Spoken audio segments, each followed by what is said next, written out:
It's Not You, 27 Wrong Reasons You're Single by Sara Eckel. Picture this.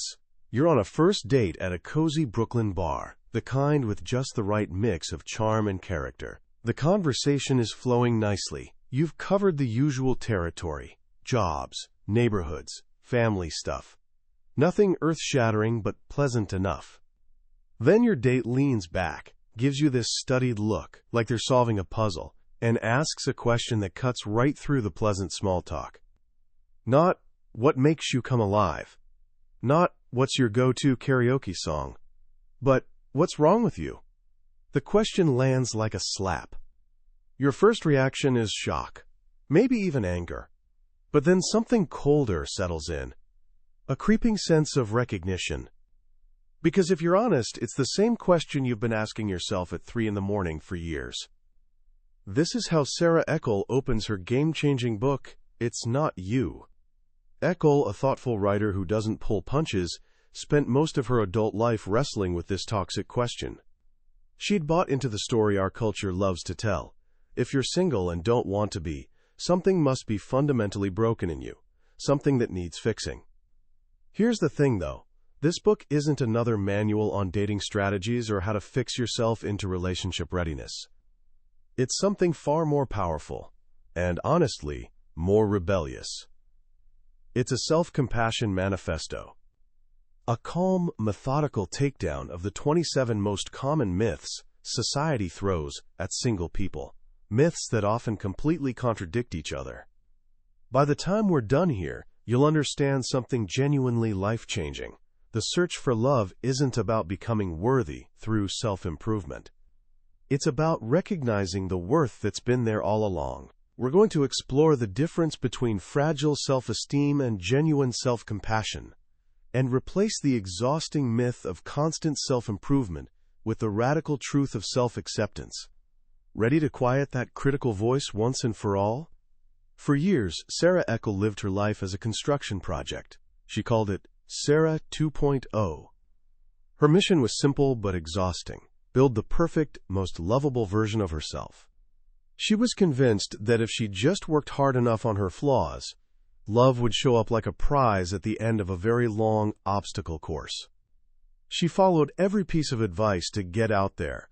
She invested countless hours and dollars in yoga classes, gym memberships, and acting workshops to boost her confidence. She learned to cook impressive meals, volunteered teaching writing to disadvantaged kids, and even bought her own apartment to prove she could commit to something. She was checking every box, following every rule, and honestly, she was becoming happier, more confident, more accomplished. But she was still single. And on quiet Saturday nights, the same question would creep back in like an unwanted houseguest. What's wrong with me? This is the trap so many smart, kind, amazing people fall into. Society hands us this endless, dizzying menu of possible flaws.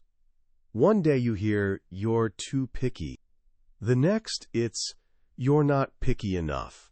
You're too intimidating, but also too needy, too independent, yet somehow suffering from low self-esteem. These messages come from everywhere: well-meaning friends, concerned family members, and a multi-billion-dollar self-help industry that profits from your insecurity. They create this impossible maze with no exit. They convince us that love is a puzzle, and our personality is the broken key. If we could just smooth out our rough edges, polish our surfaces, reshape ourselves, maybe then we'd finally unlock the door. But what if the entire premise is completely wrong? The book's first revelation hits like a breath of fresh air. Finding a partner isn't a reward for personal growth or good behavior. John Gottman, a respected marriage researcher who can predict with scary accuracy which couples will divorce, discovered that everyday neuroses have almost zero connection to marital success. We all have our weird quirks, our insecurities, our baggage. The secret to a happy relationship isn't having a flawless personality.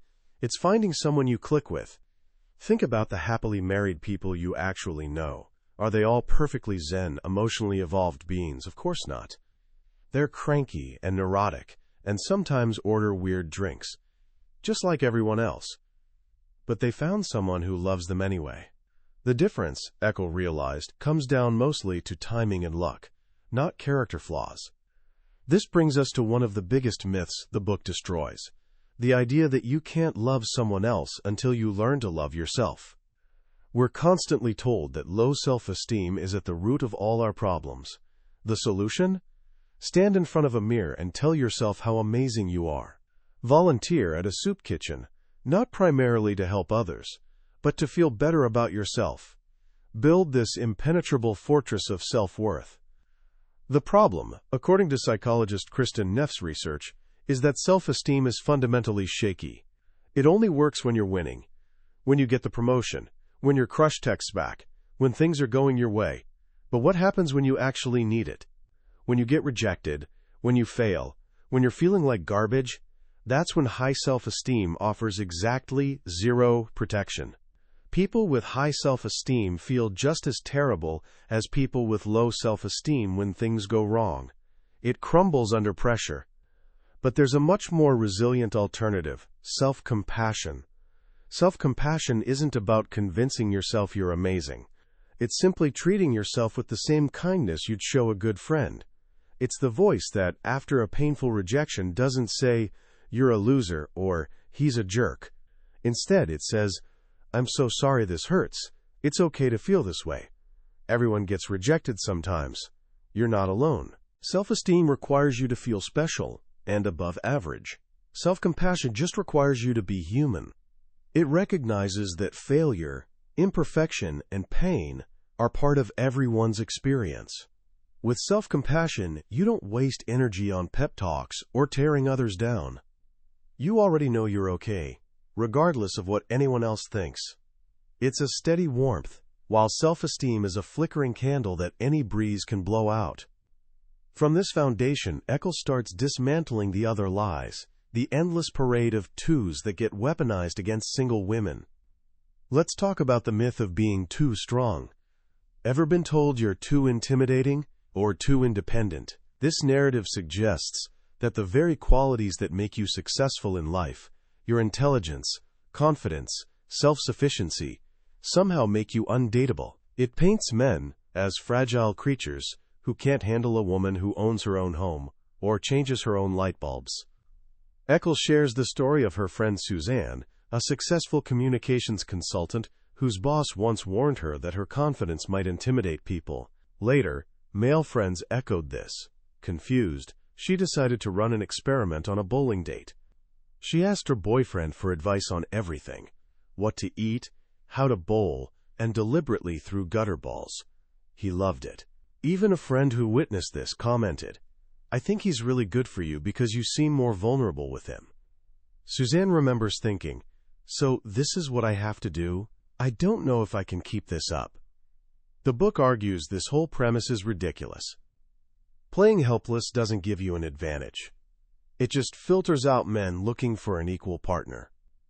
And this idea that successful women have aggressive, domineering personalities? It's a cartoon. Truly successful people, regardless of gender, are usually masters of making others feel valued and important. Plus, the data completely contradicts the doomed career woman myth. Women with college degrees are actually more likely to marry and less likely to divorce than their less educated peers. One fascinating study found that for every year a woman waits to marry up until her early 40s, she actually lowers her risk of divorce.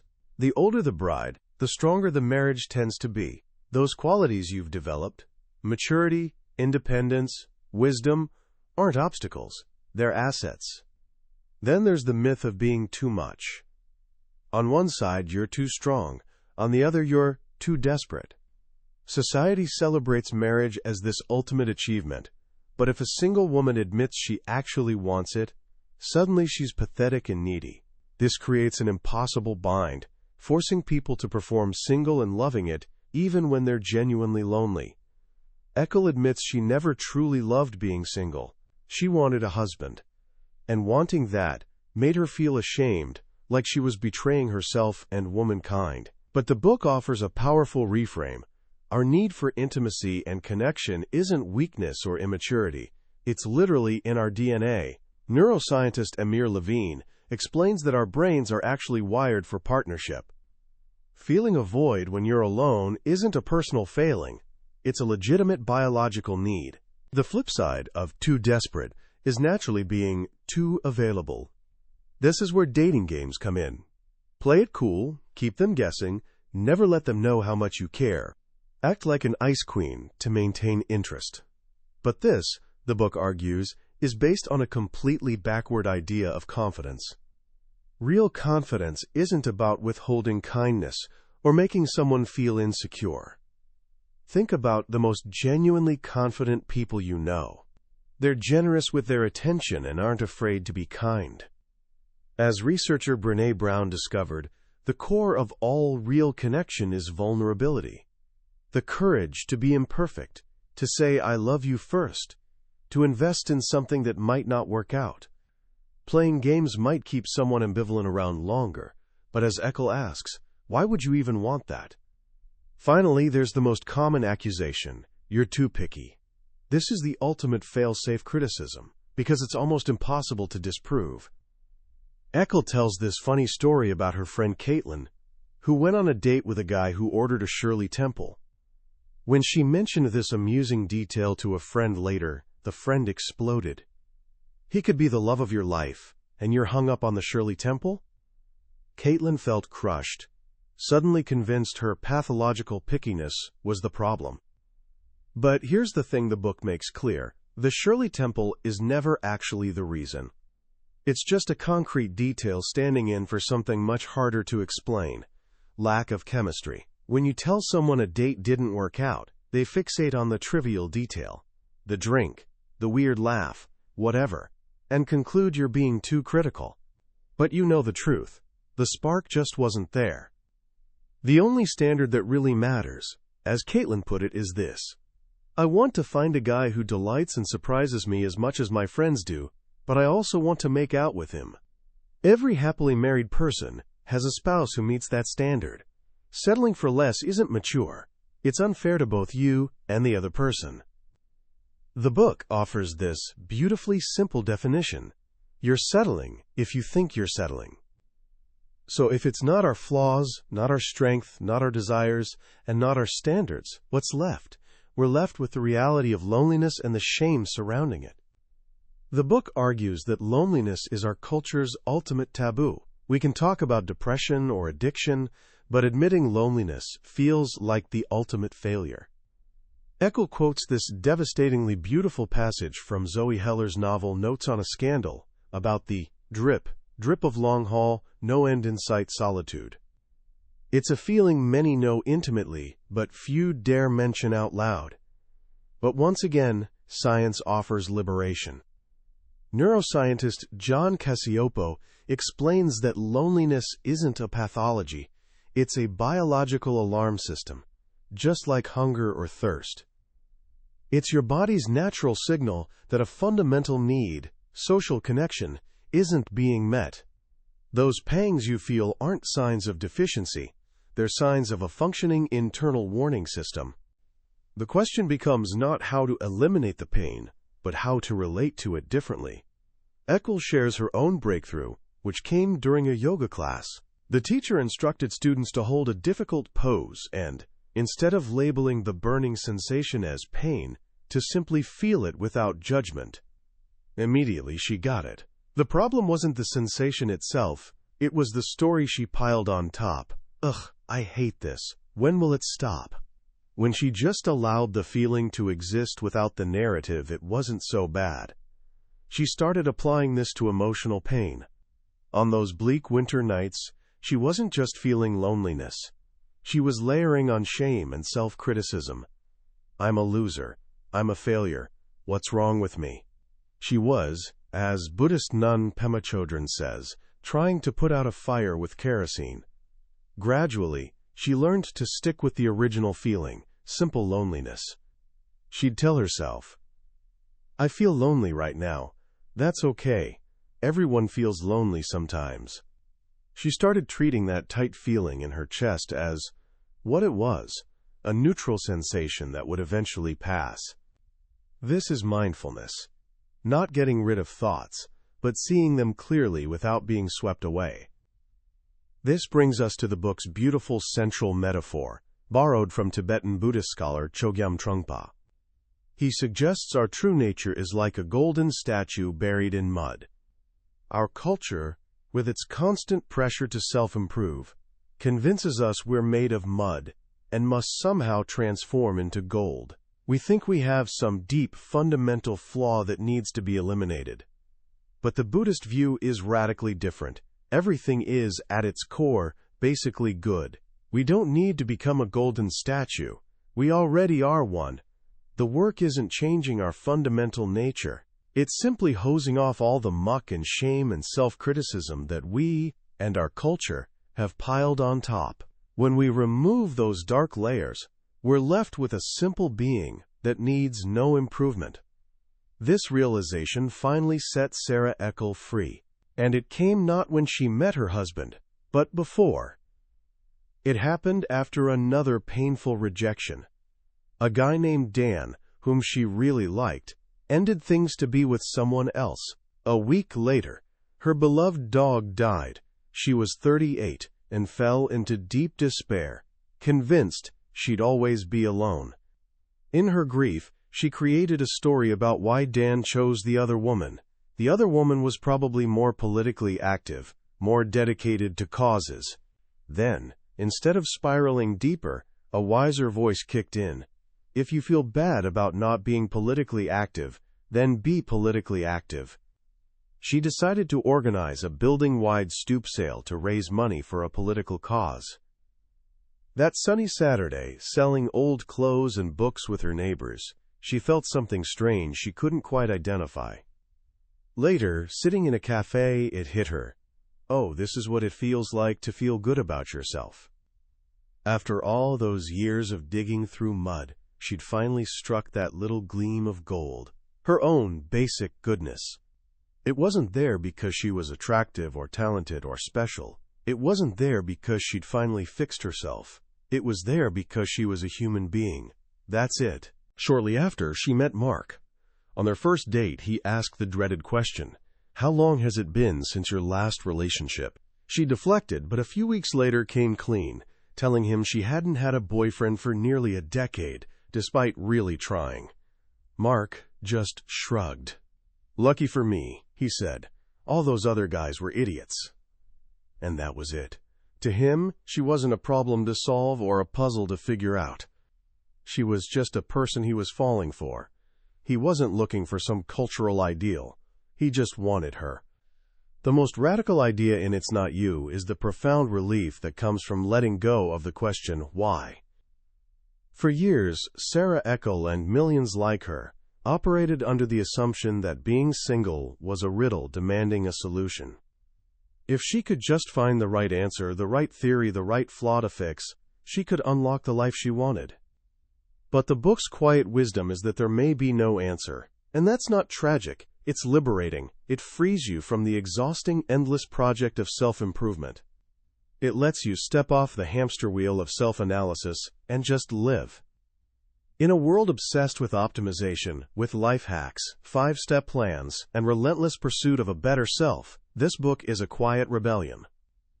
It suggests that maybe the most courageous thing you can do is accept yourself exactly as you are, right now.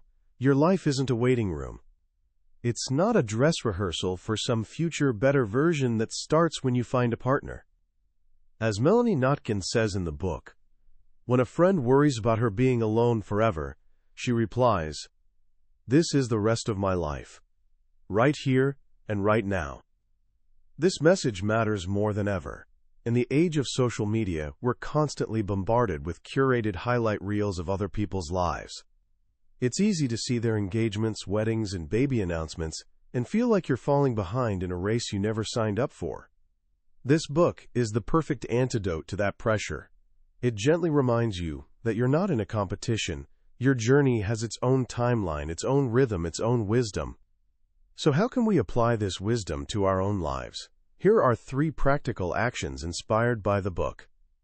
First, The next time you feel that familiar pang of loneliness or self-doubt, just notice the story you're telling yourself. Is it one of those 27 wrong reasons? Are you thinking I'm too intimidating? Or, I should have married that guy from college? Don't fight the thought. Don't judge it. Just label it, oh, thinking.